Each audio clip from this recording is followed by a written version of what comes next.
Buenas tardes. Vamos a comenzar nuestra segunda conferencia de este tercer ciclo de conferencias sobre psicología y educación que organiza el Cuerpo Académico Estudios Psicológicos de Procesos Educativos de esta universidad.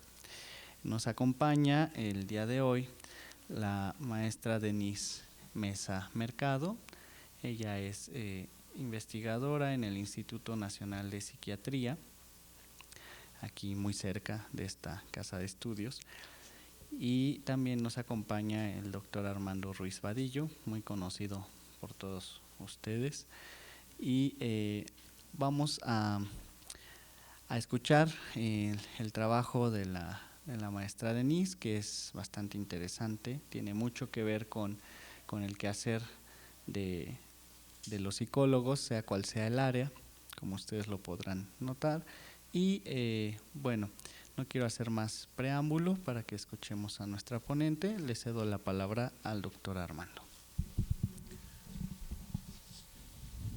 Bueno, buenas tardes. Esta es nuestra segunda conferencia que empezó el ciclo el martes pasado y nos está yendo bastante bien, yo supongo, bueno, yo digo, en el sentido de que hay bastante interés, nos han solicitado mucho la programación. Es un evento que como cuerpo académico llevamos el tercer año en realizar este tipo de eventos, y este año en específico lo hicimos un poco más elaborado. Hay cerca de 18 actividades a lo largo del año, esta es la segunda. La ventaja que también pusimos es vamos a dar una constancia de participación a aquellos asistentes que tengan el 80% de la presencia de estos eventos. Y bueno, pues adicionalmente a la constancia, que es una formalidad, la experiencia y el conocimiento de temas tan diversos como es el del día de hoy. Nosotros en psicología educativa, bueno, pues siempre estamos preocupados por cuestiones de enseñanza-aprendizaje, que es nuestro tema toral, pero dentro de todo este tema toral, pues hay N cantidad de situaciones, y uno de ellos que no nos es ajeno, y sobre todo en la vida nacional en México, es el consumo de drogas. Entonces, no es un tema que platicamos hace ratito, hace 20, 30 años era así como que una cosa de un grupo muy exclusivo, personas muy típicas o muy con características muy particulares. Ahora, bueno, pues yo no voy a dar mis opiniones, la experta es la que nos va a decir. Es una cosa que ya se ha generalizado lamentablemente en muchos ambientes, y todos tenemos, yo creo que algún tipo de información, algún tipo de experiencia, algún tipo de conocimiento de personas que están siendo involucradas en este tema. Voy a tener el agrado de presentar a la licenciada en psicología Denise Mesa Mercado. Dentro de sus actividades podemos contar con que es auxiliar de investigadora en Ciencias Médicas C, en la Dirección de Investigaciones Epidemiológicas y Psicosociales del Instituto Nacional de Psiquiatría, Ramón de la Fuente Muñiz. Obtuvo su licenciatura en la Facultad de Psicología de la UNAM y colabora en proyectos como el Sistema de Reporte de Información de Drogas, que es de lo que nos va a platicar, Migración, Salud Mental, Uso de Drogas y Acceso a los Servicios de Salud, proyecto binacional, Estados Unidos y México. Ha sido coautora de artículos de investigación y profesora de las carreras de Psicología y Pedagogía en la Universidad Tecnológica de México, UNITEC. Ha participado como tutora en cursos a distancia en el proyecto Diseminación de Redes de Orientadores basada en modelos exitosos de intervención comunitaria de la Dirección de Investigaciones Epidemiológicas y Psicosociales del Instituto Nacional de Psiquiatría, Ramón de la Fuente Muñiz. Actualmente estudia la maestría en Ciencias Médicas en el campo de Bioética en la Facultad de Medicina de la UNAM. Y bueno, un currículum bastante interesante, impresionante. Nosotros al coloquialmente podríamos pensar que el Instituto de Psiquiatría se dedica a cosas muy ajenas a nosotros, pero no, hace muchas cosas y entre ellas investigación y muy buena investigación. Bueno, de mi parte le cedo la palabra a la licenciada Denise. Démosle un fuerte aplauso. La invitación por parte de los doctores y bueno, esta presentación tan calurosa que me dio, muchísimas gracias. Bueno, pues el día de hoy el tema que me trae aquí es un tema tan cotidiano que podemos ver desde las noticias, podemos escuchar en el transporte público y en cualquier otro lugar, como el asunto de las sustancias o drogas como lo conocemos. Al final de cuentas, vengo de un área que bueno, siendo psicóloga me inmiscuí en la parte que es epidemiológica y básicamente numérica. A nombre del doctor Arturo Ortiz, que es el líder del proyecto, y de la licenciada Rosario Martínez, que es otra de las colaboradoras de este proyecto, que es Sistema de Reporte de Información en Drogas, SRID. Por favor, la siguiente, si eres tan amable. Aquí les presento de manera muy escueta cuáles son las principales metodologías de investigación para con las sustancias.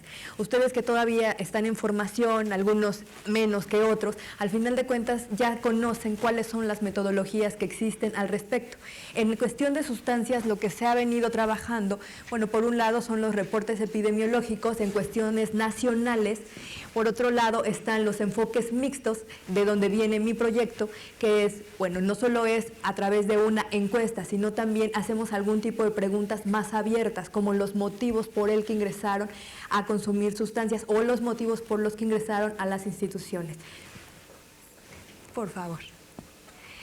Como antecedente del programa, en el año 1986, la Secretaría de Salud, que en ese momento, bueno, se vio obligada por otros países y por la crecida de pacientes que tenían en cuestión de consumo de sustancias, se vieron en la necesidad de formar un grupo de expertos. ¿Para qué? Para llevar a cabo no solamente atención, sino investigación. Para ello, convocaron a varias de las instituciones, entre ellas el instituto, en ese momento, Instituto Mexicano de Psiquiatría. Y bueno, parte de eso se encomienda a este instituto realizar el proyecto Sistema de Reporte de Información en Drogas. ¿Qué es este proyecto? Bueno, el sistema de reporte es un mecanismo de recolección de datos proveniente de diversas instituciones mediante criterios y procedimientos previamente definidos. Esto es, las instituciones de salud y de justicia del Distrito Federal son las que colaboran con el sistema de reporte de manera semestral cada junio y noviembre de cada año por 25 años ya, dándonos sus datos respecto a las personas que ingresan por consumo de sustancias, sea que hayan ingresado por robo a mano armada, pero que dentro de esto la persona haya consumido sustancias, inmediatamente se le aplica ese instrumento.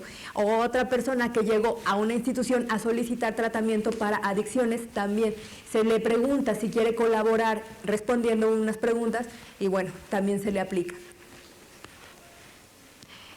Este mecanismo va a proporcionar un panorama del abuso de sustancias que es permanentemente y actualizado. Esto es, en México existen diferentes maneras de medir el consumo de sustancias. Entre ellas está la encuesta nacional de adicciones. Es una encuesta que, bueno, a todo el país es representativa, por eso vale tanto, porque al final de cuentas toma las metodologías más avanzadas en cuestión epidemiológica para saber cuántas personas en nuestro país están consumiendo sustancias. Sin embargo, esto se aplica cada 5 años.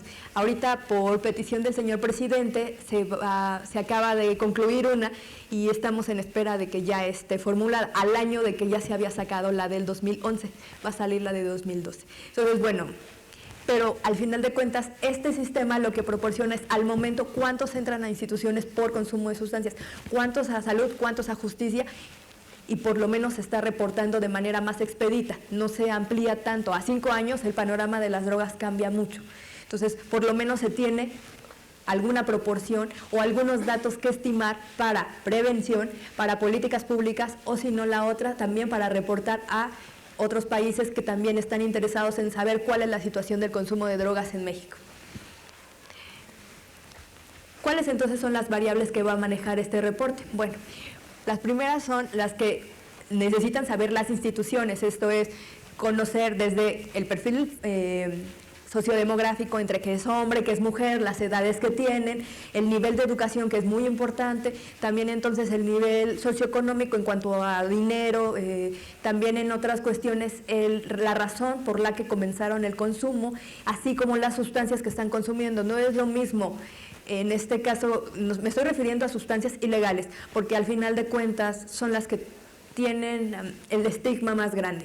O sea, nosotros ya nos acostumbramos al alcohol y la figura del tabaco no es existente y no nos alarma, pero si sabemos de sustancias, entonces cambia la perspectiva que se tiene sobre la persona. Entonces es vista como un criminal o como un malvado o como un enfermo. Quizá no lo era o quizá no lo es, pero al final de cuentas estos mecanismos lo que intentan es poner la figura de la persona en cuestión de cuánto consume, no en darle una etiqueta. También entonces la OMS también está interesada y variables que la OMS propone también se incluyen. Por favor. Aquí está la lista de algunas de las instituciones que colaboran con nosotros por son 44 instituciones, más o menos, eso va cambiando también cada semestre o cada año dependiendo, y bueno, también va a depender mucho de las políticas en cuestión gubernamental. No sé, ahora que viene el cambio de gobierno y demás, nos vamos a ver en la necesidad de contactar nuevamente a las instituciones y saber, bueno, cómo vamos a manejarnos en ese sentido. Pero al final de cuentas ustedes pueden ver qué tipo de instituciones son las que colaboran con nosotros, desde las que son de totalmente atención a la salud mental, que serían los psiquiátricos, así como ministerios públicos o lo que ahora se conoce como centros de operación estratégica, que son lugares que la PGR manifestó para que solamente vayan personas con portación de drogas o consumo en la calle. Bueno, entonces el SRID va a cubrir las necesidades de investigadores, de padres de familia, de profesores, de propios usuarios y a alguna persona que quiera saber sobre el tema. Ustedes pueden consultarlo en la página del Instituto Nacional de Psiquiatría, solamente que ahorita no van a poder jalar el reporte porque estamos en la veda electoral, entonces han dado que por el momento no, cualquier otra página que vean gubernamental tiene como cierto bloqueo para jalar cierta información que ellos consideran que no por el momento. Entonces, bueno, después de julio ya van a poder ustedes ver los reportes que tenemos y, bueno, cómo van los resultados. Sin embargo, aquí traigo una parte de ellos hasta donde me permitieron, porque al final de cuentas también esa veda entra también en lo que vamos a exponer en ciertos eventos y aunque sean académicos a veces no los respetan. Entonces, bueno, pero sí les traigo unos que pueden sernos de mucha utilidad, sobre todo para aquellas personas que están muy necesitadas en este sentido de hacer programas, porque sé que la mayoría de nosotros somos psicólogos educativos y al final de cuentas no es que estén tan lejanos, la verdad es que en este momento es donde cruza esta información que puede servir como un diagnóstico para que ya no tengan que volverlo a elaborar o por lo menos que en el Distrito Federal cómo se está viendo esta situación del consumo de sustancias, porque muchos podemos tener la idea de cuál es la sustancia que más se consume. Ahorita lo vamos a ver, al menos lo que reporta el sistema de reporte de información en drogas. ¿Okay?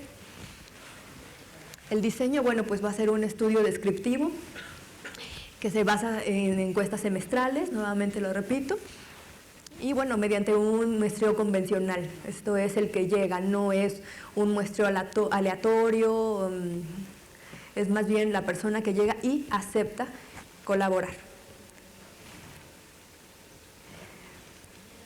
Bueno, el instrumento que aplicamos nuevamente es la cédula de información individual sobre consumo de sustancias, que bueno, consta de 3 hojas, y que bueno, lo llevamos, lo capturamos en el Instituto Nacional de Psiquiatría. Una vez que nosotros nos presentamos con las instituciones, les hablamos del proyecto y si ellos desean colaborar, entonces nosotros capacitamos ya sea a enfermeras, ya sea a médicos, ya sea a profesores o quienes estén resguardando ahí, a veces suele ser abogados también, quienes se encarguen directamente de recibir a esas personas que llegan por cualquier motivo. Nuevamente, salud o justicia, cualquiera de las dos. Y bueno, en este orden de ideas nosotros los capacitamos en el cómo entrevistarlos, desde el trato para con ellos, el preguntarles si es necesario y si la persona quiere acceder a contestar. Si la persona no está en esa disposición, inmediatamente se termina y no contesta. Entonces esa es una parte para nosotros muy importante. Por parte de la ética, al final de cuentas, es una persona al final. Entonces no es el criminal nuevamente, no es el enfermo, es una persona y bueno, si quiere ser entrevistada, con todo gusto, que nos dé sus datos, si no, bueno, pues se agradece ya. Entonces nosotros hacemos eso, posteriormente entonces les dejamos cierto material que ellos calculan más o menos cuántas personas llegan a su institución durante estos meses, dejamos ese material, al mes siguiente, o sea, lo dejamos todo junio o todo noviembre. Digamos que en diciembre nosotros ya estamos recogiendo los instrumentos para llevarlos al Instituto Nacional de Psiquiatría y ahí codificarlo y hacer todo lo necesario para analizar ya directamente las estadísticas. ¿Okay? La siguiente, por favor. Nuevamente, la otra, por favor. Ahora van los resultados. Una vez que nosotros ya tenemos el análisis estadístico, lo que hacemos es plasmarlo en documento. Este documento, bueno, pues es, obviamente, ahorita traigo una miniatura de lo que nosotros sacamos, sin embargo, son los más importantes y representativos. Si nosotros vamos directamente allá, podemos ver cuántos hombres y cuántas mujeres en este junio de 2011 colaboraron con nosotros. Si vemos, la mayoría de los participantes son hombres. Mujeres hay menos, sin embargo, si nosotros lo comparáramos con hace 25 años, lo que estamos encontrando es que el número de mujeres está creciendo. Cada vez son más mujeres las que consumen sustancias y cierto tipo de sustancias, y ahí también lo vamos a ver. Si regresamos al cuadro, por favor, lo que podemos ver es que la sustancia que más se consume en nuestro país, en Distrito Federal, para junio de 2011 fue la marihuana, tanto para hombres como para mujeres. Si vemos al alcohol y al tabaco, lo supera la marihuana. O sea, lo que nosotros estamos encontrando en esta ocasión es esa, que ya tenía alrededor de 8 años aproximadamente que no pasaba este fenómeno, que la marihuana no incrementaba lo que era el alcohol y el tabaco. Sin embargo, a estas fechas lo que está sucediendo es que hay personas que ingresan a las instituciones y que reportan solo haber consumido o marihuana o cocaína o inhalables, pero no haber pasado ni por alcohol ni por tabaco. Cuando antes se decía que la puerta de entrada la puerta de entrada o trampolín básicamente era o el alcohol o el tabaco. Epidemiológicamente esos eran los resultados que nos estaban dando. Actualmente parece que no. Al final de cuentas se saltan estas dos sustancias que ya son muy amigas de nosotros como sociedad y bueno, se van a otras más duras.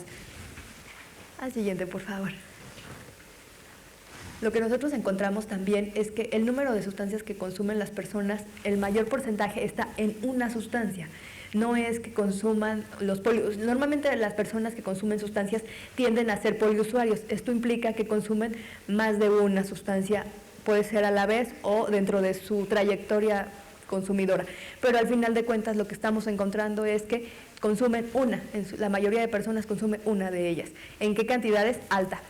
Porque la gráfica de abajo nos está diciendo que en proporción es alta, lo cual implica que lo consumen de a diario o 3 veces a la semana al final de cuentas, pero con una sustancia. O sea, hay que verlo. O sea, no es que consuman de todas y en nivel alto, consumen una, pero en nivel alto. Y en este caso, si estamos hablando de que es marihuana, que consumen esa marihuana en nivel alto, nos está hablando de personas que sí la están consumiendo de a diario o 3 veces a la semana o 3 veces al día. Entonces, bueno, la sustancia de inicio nuevamente, esto implica, excluyendo alcohol y tabaco, que muchas personas, ya se los decía, solamente consumen estas sin necesidad de haber consumido alcohol y tabaco, nos marcan que la mayoría de ellos está en consumir marihuana. Sin embargo, hay personas que reportan ya estar consumiendo cristal o estar consumiendo crack la primera vez de uso de alguna droga. Entonces, habría que ver en cuanto a la peligrosidad que implica. Cuestión, cuando nosotros hablamos de marihuana, sí, claro que hace daño, el café también lo es, pero al final de cuentas, el nivel de daño que puede estar provocando ciertas sustancias es distinto. Cuando nosotros les hablamos de cristal, es una droga demasiado ruda, y si lo hacen a etapas jóvenes, es mucho peor todavía. Y bueno, siguiente, gracias. En cuanto, otra de las preguntas que se hace ahí es ¿cuáles son los problemas que reportan las personas que usan sustancias antes de y después de? La mayoría de las personas nos reporta estos tres grupos de problemas que les marcamos aquí, que por un lado el familiar es el mayor, por otro lado está el académico, antes de. La mayoría de ellos lo que reportan textualmente es problemas en el colegio, problemas en la escuela, problemas de atención, no aprenden, tienen dificultades para el aprendizaje. Poco nos ha salido esta cuestión del bullying, nosotros todavía no lo hemos registrado aquí. Puede ser por la población que entrevistamos, necesitarían ser más jóvenes para que lo estuvieran reportando.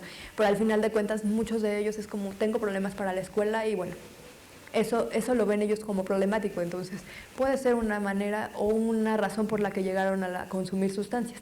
Cuestión que los invito, por favor, colegas, para que hagamos programas de tratamiento basados en esto, porque son las necesidades reales de las personas. No es lo que nosotros inferimos que pueda estar pasando, no. Esto es resultado de lo que las personas nos dicen. Y bueno, hay que tomar esto en cuenta. No es lo que nosotros vemos, es lo que las personas nos dicen. Entonces, bueno. Por otro lado, bueno, los problemas familiares que son muy importantes, la mayoría de ellos, bueno, que lo consumía, tenían antecedentes de consumo en su familia o invitación de algún familiar para que consumiera o violencia, poca también violencia. A años anteriores se reportaban altos índices de violencia, sin embargo, ha disminuido. Y bueno, ahora sí el siguiente, por favor.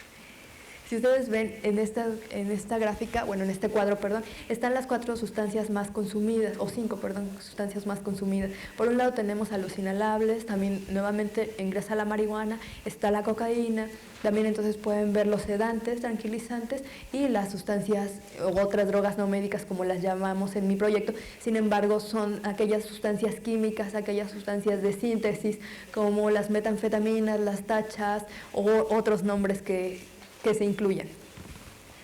Entonces, si podemos ver las edades, nuevamente los hombres son los mayores consumidores, posteriormente entonces el estado civil, solteros en su mayoría, sobre todo para las sustancias como marihuana. En cocaína son poblaciones mayores y son poblaciones ya con cierta edad, con cierta estabilidad, tienen más dinero para poder comprar la sustancia. En el caso de la marihuana, muchas es con estudiantes, algunas también es personas con empleo, pero al final de cuentas son personas activas, esto es productivas. No podemos estigmatizarlos nuevamente en que todo usuario de sustancias ya no le sirve a la nación como lo quieren hacer ver. Al final de cuentas aquí nos está presentando que en la mayoría de casos, los porcentajes nos están dictando que son personas que o estudian o trabajan. No son lo que peyorativamente les dan a llamar ninis. A mí no estoy muy de acuerdo con esa etiqueta, ninis, porque ni encuentran trabajo o porque ni se quedaron en las escuelas, o eso no lo analizamos, solamente es de no estudian y no trabajan. Sin embargo, hay más allá. Pero bueno, entonces en cuanto a la escolaridad, sí se centra, esto sí es cierto, que es sobre lo que implicaría secundaria y preparatoria. Obviamente estamos hablando de jóvenes, no estamos hablando ni de menores, ni tampoco de gente mayor, aunque sí es cierto que tenemos algunos casos que por ahí se van, que son o han llegado niños de 6 años que fueron encontrados en las escuelas, y eso es lo mínimo. Recuerdo solamente 2 casos y de 2 niños que de 6 años estaban en la escuela inhalando o intentando inhalar. La profesora los atrapa, los manda al Centro de Integración Juvenil y ahí es en donde nosotros nos enteramos del asunto. Sí, es verdad, pero al final de cuentas van de los 11 años en adelante y el más grande tendrá alrededor de 72 años aproximadamente. Entonces, bueno, como estamos en este consumo de sustancias, no solamente es en cierta etapa, va más allá, es largo, es muy largo, porque va a depender de muchas cosas. O sea, acordemos que el consumo o la manera de, no sé, de acercarnos a las sustancias es distinto para cada una de las personas. Personas que viven para y otras personas que conviven con. Entonces es distinto. Por eso los programas también tienen que estar basados en esto, en qué es lo que está sucediendo realmente. ¿Vale? Por favor, la siguiente. Las edades de inicio, bueno, pues podemos verlas. Entre los 20 a los 24 años son los mayores porcentajes. Eso no quiere decir que de los 15 a los 19 no, que es otra de alto porcentaje. Sin embargo, de los 20 a los 25 años se están reportando las personas que comienzan a consumo de sustancias y en su mayoría consumiendo marihuana. ¿Por qué? Esa es una de las preguntas que nosotros nos hacemos. ¿Cuál es la razón por la que estamos yendo hacia marihuana y dejando un tanto de lado el tabaco? ¿Cuál es la razón de esto? Entonces, hay más preguntas que de ello derivan, sin embargo, bueno, está en investigación actualmente. Nuevamente, el tipo de usuarios en todas las sustancias nos marcan que es alto. Solamente el experimental, si nos damos cuenta, está en usuarios de sedantes o usuarios de metanfetaminas, que es otra brecha. Aquí los usuarios de metanfetaminas normalmente utilizan las sustancias para estar en alguna actividad de fiesta, alguna actividad lúdica, y en cuanto a las edades, sí estriba entre los 15 a los 19 años aproximadamente. Lo que antes se llamaba rape, o actualmente no sé si todavía existan como tal, pero por ahí me dicen que sí, y bueno, yo creo que la experiencia que se tiene al respecto es muy importante, porque sí es muy padre la fiesta, pero para aguantarla los chavos reportan estar consumiéndola. También ahí tendríamos que educar sobre el cómo hacerlo. O sea, una cosa es que esas sustancias normalmente, por el efecto tan rápido y tan volátil que tienen, te llevan a la muerte. Si no te hidratas, o sea, tienen ciertas características que si un buen dealer o un buen vendedor no les dice, se los lleva al hospital en situaciones extremas. Entonces, bueno, ahí es como ¿qué estamos haciendo para prevenir? ¿Ha funcionado lo que hemos llevado por cuántos años? Yo les estoy hablando de un proyecto de 25 años y un proyecto que ha encontrado proporciones similares. ¿No ha mejorado? ¿Sí ha mejorado? Al final de cuentas, la prohibición ha llevado ¿hasta dónde? Algo tan simple como ustedes, como más cercanos a lo que es la parte educativa, podrán haber escuchado como muchas secundarias que se quejan de que sus alumnos están ya consumiendo inhalables dentro de la escuela y que además lo consumen perfumado. De alguna manera es como guardar un poco el anonimato sobre la sustancia o con cierto sabor. Esto del sabor no lo sé tanto porque al final de cuentas lo inhalan, pero les sabe, supongo que sí están conectadas, pero bueno, y se los venden en la calle. Algunas chicas también están utilizando tampones impregnados de alcohol. Imagínense los riesgos de salud para con esas chiquitas. O sea, al final de cuentas, todo lo que podamos imaginar sobre las sustancias a veces ya nos extralimita, o sea, ya nos dejó atrás. Entonces, ¿qué es lo que tenemos que saber? Es estar actualizados, no asustarnos. Al final es trabajar para el apoyo de las personas, para el apoyo de las familias, para el apoyo de los alumnos, para el apoyo de los jóvenes, para el apoyo de las personas. Al menos eso es lo que hacemos como psicólogos. Y en su papel de psicólogo educativo es mucho más, porque bueno, pues parte de programas, planes, tiene que estar basados en este tipo de cuestiones. Un diagnóstico que sea elaborado y que por lo menos en 25 años ha dado buenos resultados. Políticas públicas también se ha llevado a cabo con estas cuestiones, o sea, dando los resultados, no solo de este proyecto, también de la encuesta nacional de adicciones que les hablaba, pero bueno, al final de cuentas cada estado tendrá su manera también de resolverlo, porque es cierto que nuestro Distrito Federal está presentando ciertas características que no son las mismas que están presentando en otro lugar, muy cercano al Estado de México, que al final de cuentas tienen otra manera de. Entonces, ahí es como vamos a ver desde dónde lo estamos elaborando, cómo lo estamos estudiando, y bueno. La siguiente, por favor. Aquí es una cuestión para que ustedes vean lo que les hablaba respecto al crecimiento que tiene la marihuana, el consumo de alcohol y el consumo de tabaco. Ustedes pueden verlo. La marihuana es la que tiene pero regresas fuerzas. Ya vamos a terminar, te lo prometo. La marihuana es el que tiene un color verde militar, si no me fallan los ojos. Y ahí podemos ver cómo ha ido. La marihuana siempre ha acompañado al consumo de sustancias, ¿cierto? Se tiene la idea de que es natural y creo que no mienten al final de cuentas. Sin embargo, eso no quiere decir que no cause daños a la salud. ¿Por qué? Bueno, por lo mismo, porque causa cáncer, sí causa cáncer. Y cuando hay una intoxicación por ello, también causa daños, también. Solamente que las personas nos quedamos con la idea de que pues es natural, entonces no va a causar ningún daño.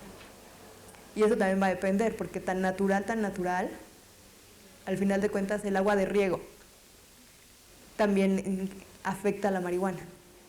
O sea, las personas tienen que conocer y nosotros tendríamos que dar información sobre, no contra, porque al final de cuentas las personas lo llevan a cabo. Ellos continúan haciéndolo. Nosotros podemos hacer los programas de prevención que queramos, porque siempre es el di no a las drogas, y está muy bien la frase. Sin embargo, eso no ha funcionado para todo. ¿Qué más necesita la población o cierta escuela? Ya no nos vayamos a todo el Distrito Federal. ¿Qué necesita un lugar para implementar un programa de tratamiento? ¿Qué necesita un lugar para implementar un programa de prevención?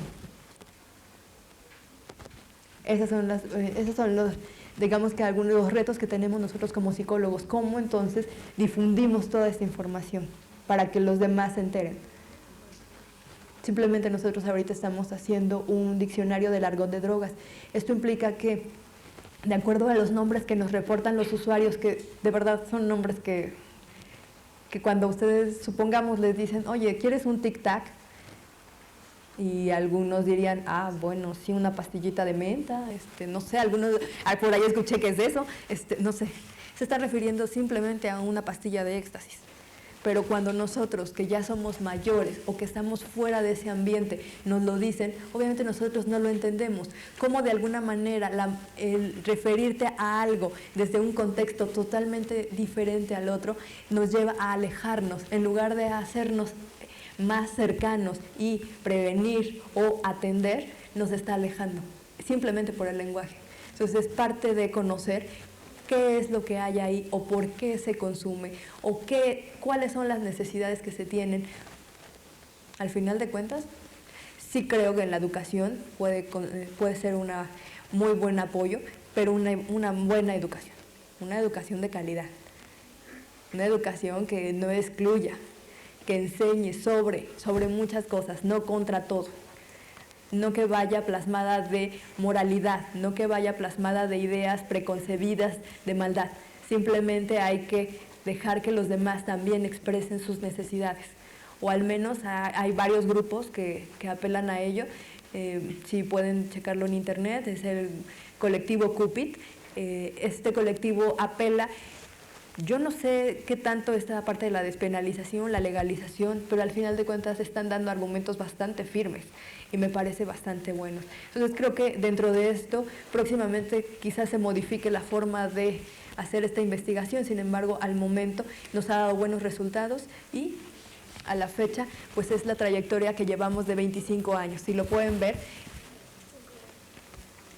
al final de cuentas el tabaco ha tenido también su alto y su bajo. Actualmente, y a pesar de los programas gubernamentales de no fumar en lugares cerrados, se continúa con el consumo de tabaco y en niveles altos. Tampoco digamos que están más abajo. Siguiente, porfis. Y bueno, esta sería como que la última de los resultados que me permitieron traerles. Pero bueno, en este caso estamos viendo que la cocaína en los años 86-87 comenzaba y agarró mucha fuerza. Precisamente lo hablábamos con el doctor y decía que en etapa de Cedillo lo que decía era de no. ¿Por qué? Porque obviamente el consumo de cocaína era bastante alto entre Cedillo y Salinas. Entonces, al final de cuentas, la cocaína también ha incrementado, al menos DF está disminuyendo. Quienes están subiendo son los inhalables, una cuestión que también preocupa mucho al gobierno. ¿Por qué? Bueno, pues porque lo consumen la mayoría adolescentes, y esto adolescentes y gente en pubertad. Estamos hablando de gente en formación del cerebro, y los inhalables en donde afectan primero es en eso. Entonces, es bastante grave, sí. Sobre todo porque nosotros veamos cualquier semáforo, una persona en situación de calle, ¿cómo ya está? Ha perdido muchas de las habilidades, desde las motoras hasta las cognitivas en su mayoría. Entonces, al final de cuentas, eso podría suceder con alguno de los niños o con la mayoría de los que están consumiendo en las escuelas secundarias y primarias ya. Entonces, bueno, también es otra de las invitaciones para continuar con este análisis de los resultados y ver escenarios muy concretos, cómo se está manejando, qué se está haciendo, cuáles son los programas que se van a implementar. Hay muchas instituciones de atención, pero al final de cuentas también tienen sus bemoles. ¿Cómo es que a lo mejor el envío desde una escuela y la trayectoria que tienen que hacer hasta llegar a la institución, que a veces no es tan simple como ya llegué con mi niño que me lo envían de la escuela, sino tienes que llenar formatos y tienes que llenar otras cuestiones. Entonces, desde ahí también está la invitación. Cómo el acceso a los servicios de salud, cómo está en nuestro país, cómo está en nuestro Distrito Federal. ¿Vale? Muchísimas gracias, chicos.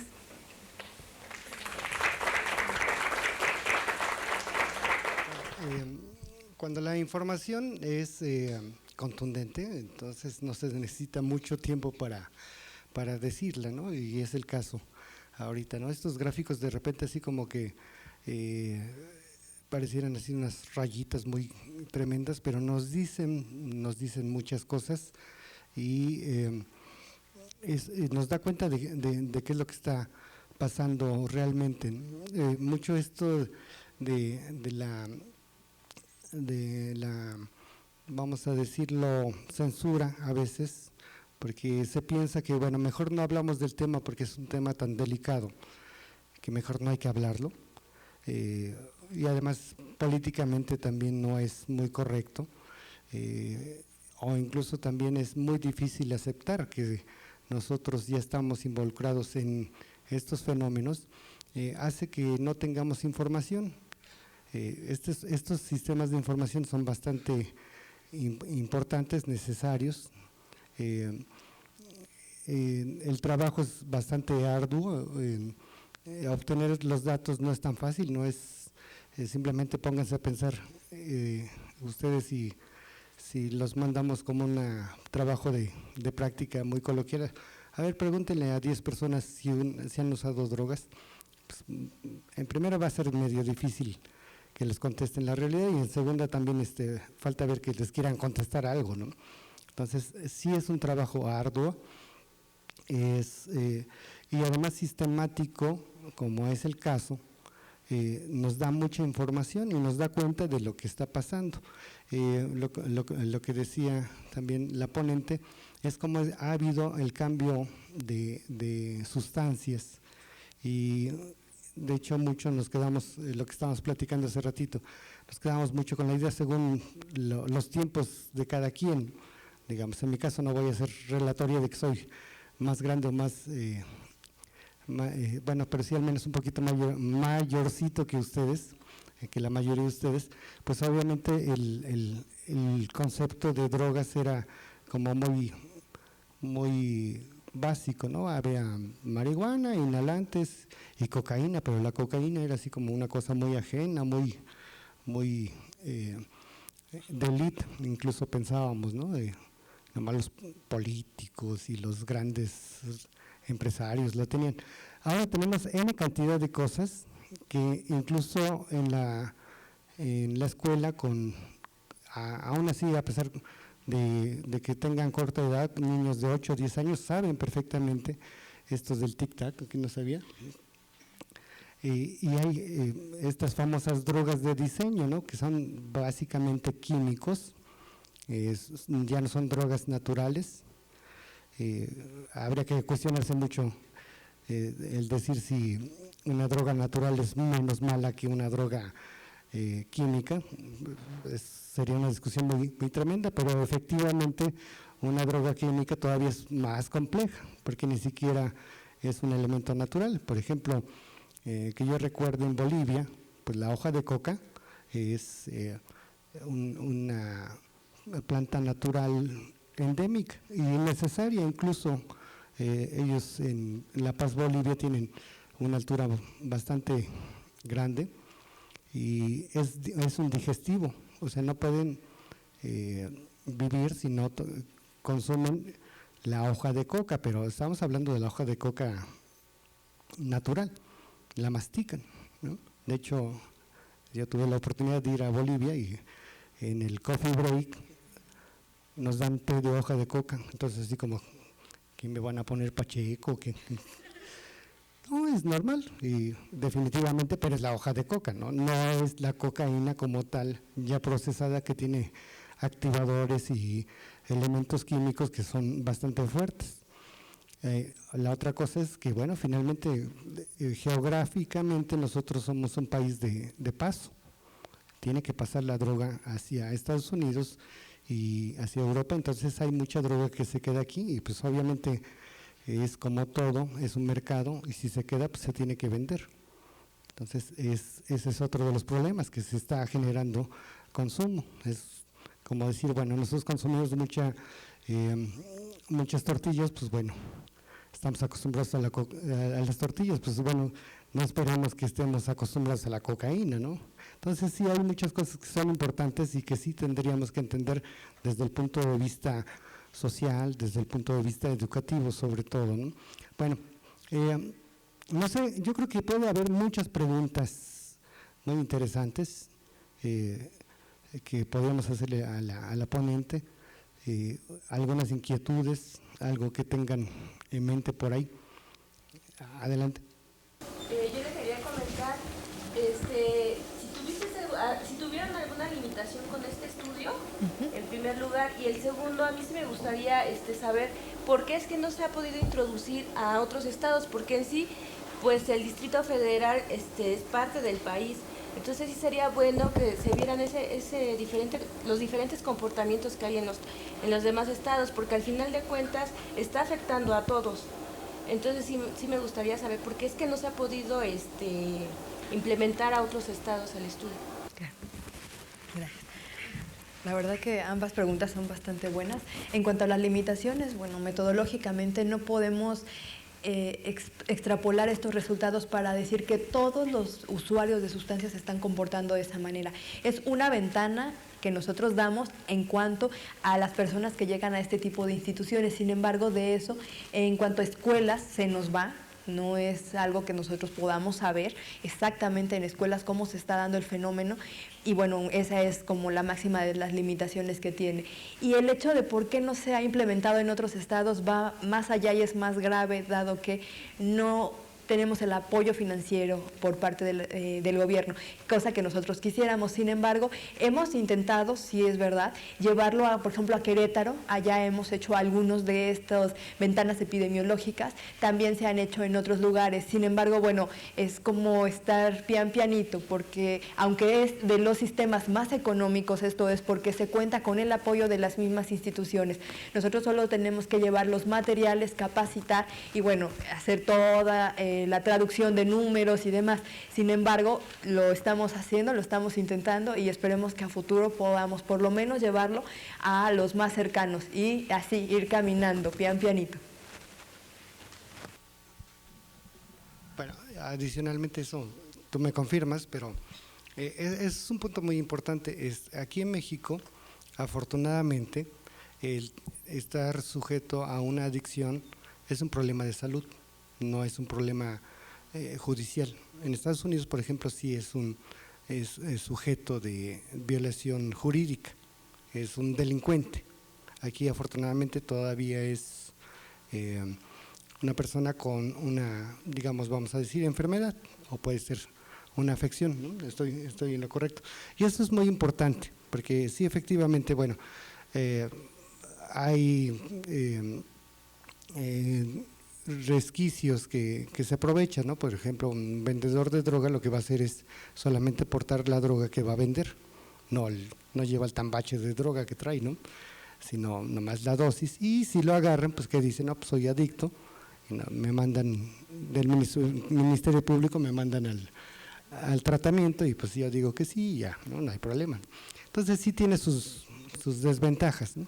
Pero sería peor todavía el hecho de que fuera ya no un problema de salud, como sí lo ve el Instituto Nacional de Psiquiatría, como sí lo ve la Secretaría de Salud, y fuera solamente un sistema jurídico, que incluso hay por ahí algunas inquietudes políticas de judicializarlo, ¿no? Entonces eso todavía nos complicaría más. Y lo digo sobre todo esto, vamos a ponernos un escenario, esperemos que con esto saquen alguna pregunta.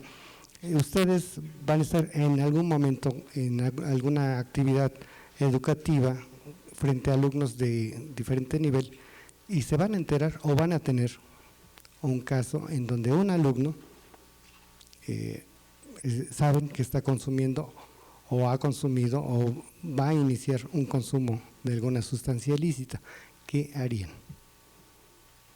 Entonces, no sé, a ver, ese sería un buen cuestionamiento, ¿no? Digo, ay sí, Piaget y Vygotsky y todos los señores estos saben muchas cosas, pero no saben de estas problemáticas, ¿no? Entonces, Creo que nos acaba de poner a todos los que estamos aquí presentes en un grave conflicto, muy dilemático, porque al final de cuentas, ¿qué es lo que vamos a hacer? Sí, sí es cierto. Sí, de pronto parecería más sencillo, voy a canalizarlo a tal lugar, ¿a cuál? ¿Cómo le hago para decirle, para acercarme a esta persona? Simplemente, a veces los mismos padres no han podido con esta persona. Hablando de algo jerárquico, no estoy diciendo que los papás siempre tengan la razón, sino simplemente por una cuestión jerárquica. Los mismos padres no pueden con esa persona. Eso es lo que pasa en la investigación también de las adicciones. Eso es lo que les pasa a todos los que tienen la atención a las adicciones. O sea, son personas que a menos que quieran dejar cesar, van a poder lograrlo. Si no, no hay manera. No hay manera.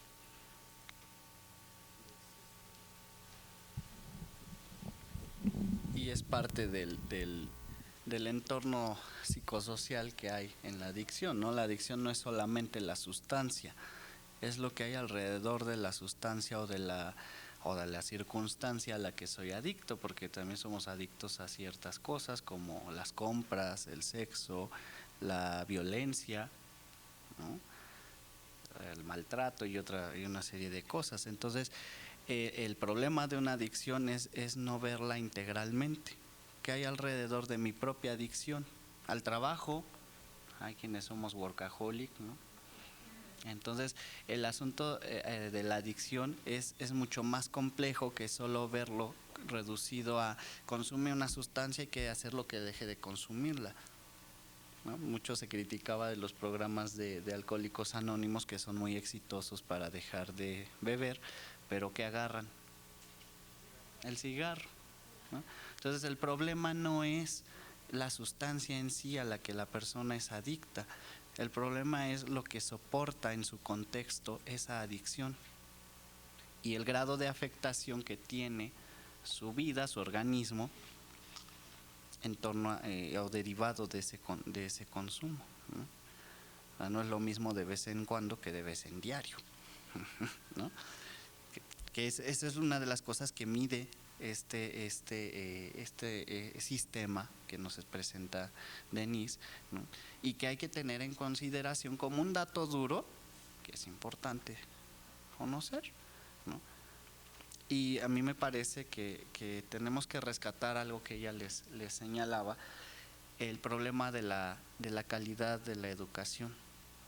O sea, no estamos hablando obviamente de inmobiliario y de profesores con ciertas características físicas, estamos hablando de que la educación que damos y recibimos tendría que ser, por un lado, amoral y por otro lado, de estimular el pensamiento crítico. O sea, que yo no me escandalice porque fuma marihuana mi amiga o mi amigo, que en todo caso me tendría que escandalizar porque fuma lo que sea, ¿no? Pero el tabaco pues lo venden en cajitas, se ve como algo nice, ¿no? En algunos contextos, y entonces bueno, eso ya está normalizado en nuestro ambiente y no lo perseguimos, no es un delito, ¿no? Pero de que hace daño, hace daño. Pero también me hace daño comer en demasía, y hay gente que es adicta al azúcar. Entonces, ¿qué? ¿Prohibimos el consumo del azúcar? ¿Criminalizamos a los que venden azúcar? ¿No? A las dulcerías les hacemos una redada. Los niños, los papás. O sea, el problema no está en la sustancia y la solución tampoco es prohibir. Entonces, bueno, me parece que esto que nos señala Denise es para reflexionar como psicólogos cómo podemos entrarle al asunto de las adicciones y yo diría, si se necesita en todos los casos, hacer algo. Porque si me quitas mi adicción, en el caso de que pudieras hacerlo, así quitarme mi adicción, entonces ¿ahora qué? ¿Qué me quedo? si incluso mi vida puede estar estructurada a partir de esa adicción que yo tengo. La famosa dependencia, ¿no? Entonces es un problema bastante complejo, no tiene una solución sencilla. Y algo que yo quería señalar también es tirar el prejuicio o el estereotipo que hay acerca del nivel socioeconómico y el consumo. Creo que ya lo vieron en las estadísticas, no tiene que ver. Ahorita tengo cercanas varias personas que trabajan en escuelas de niveles socioeconómicos altos, caras pues, y la mona entre los chavos está. Entonces tú ves a un chico que está muy bien vestido, con su ropa muy cara, y trae su mona, porque la mona la guarda en un botecito, en una bolsa, y no huele, y cuando quiere pues se monea, y así se sube a su coche a manejar, Entonces uno diría, un inhalante es muy barato, es una sustancia que solo la prole consume, citando cierta cuestión nefasta, pero no es verdad, las sustancias no tienen que ver tanto ya con eso, ¿no? Y comentábamos hace un rato, también es importante analizar cómo es que el consumo en esta ciudad, el consumo de marihuana es más alto que el consumo de otras sustancias, ¿no? Eso tiene que ver con muchos aspectos particulares de la población en esta ciudad. Hay más información, hay más nivel educativo en muchos sectores, bla, bla, bla. Podemos discutirlo por ese lado, me parece que va la explicación. Habría que ver cómo se comporta, como alguien preguntaba, cómo se comporta la encuesta con otros estados, eso se necesita. Pero bueno, ya vimos que también tiene su trasfondo político y hasta de cuestiones laborales de por medio. Gracias, Denise, por traernos esta información. Cuando yo hablo de educación responsable, sí apelo a personas consumidoras de drogas responsables, sí. Quizá muchos de mis colegas no comparten la misma visión, sin embargo, dado que la prohibición, el no por sí no ha funcionado y la gente lo seguimos haciendo. Esto que decías del tabaco, o sea, sí es verdad que nos ponen una publicidad como para darnos cuenta de qué sucede. Ya nos han informado mucho, pero los que aún continuamos fumando, con toda esa información aún lo hacemos. Sin embargo, somos muy respetuosos de los espacios en donde no debemos hacerlo, que es distinto. Eso es algo responsable. Lo mismo se podría apelar precisamente para la cuestión de marihuana. Yo no sé si la van a despenalizar, la van a hacer venta libre, yo no sé qué vayan a tomar como decisiones políticas. Sin embargo, esa información tiene que estar, sea ilegal o sea legal.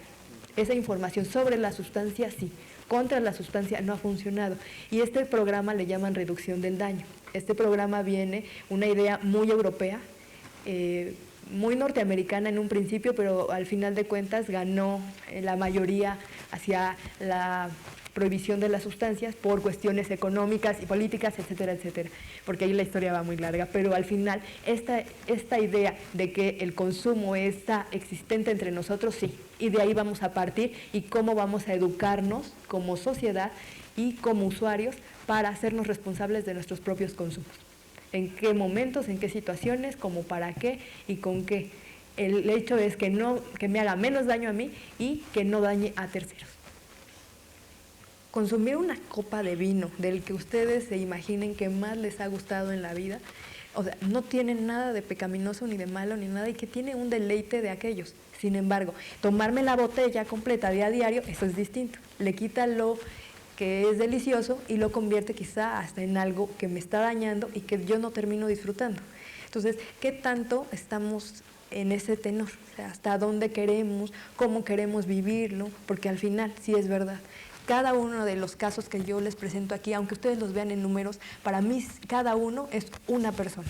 Es una persona que consume sustancias por alguna razón muy particular, muy a su gusto, pero si es verdad que se está llegando a una institución de atención a salud, es porque necesita algo. Y ahí es en donde nuestro trabajo como psicólogos entra. Pero si es verdad que quizá esta persona tenga la idea de no quiero dejarla, o sea, sí quiero disminuirlo, pero no quiero dejarlo, cosa que los programas de tratamiento no aceptan. Exactamente, los programas de tratamiento se basan en o lo dejas o lo dejas. Y por eso es que muchas personas ya no llegan, porque no les interesa dejarlo. Sí disminuirlo, sí hacer otra forma de, pero no dejar de utilizarlo. Entonces ahí habría que reflexionar que la libertad del humano en dónde se queda.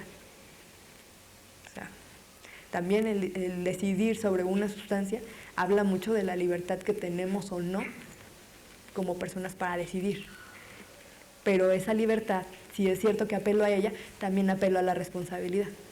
No puedo ser solamente libre sin hablar de responsabilidad. Bueno, podríamos seguir discutiendo, pero mejor le damos ahora sí un aplauso, a nuestra invitada.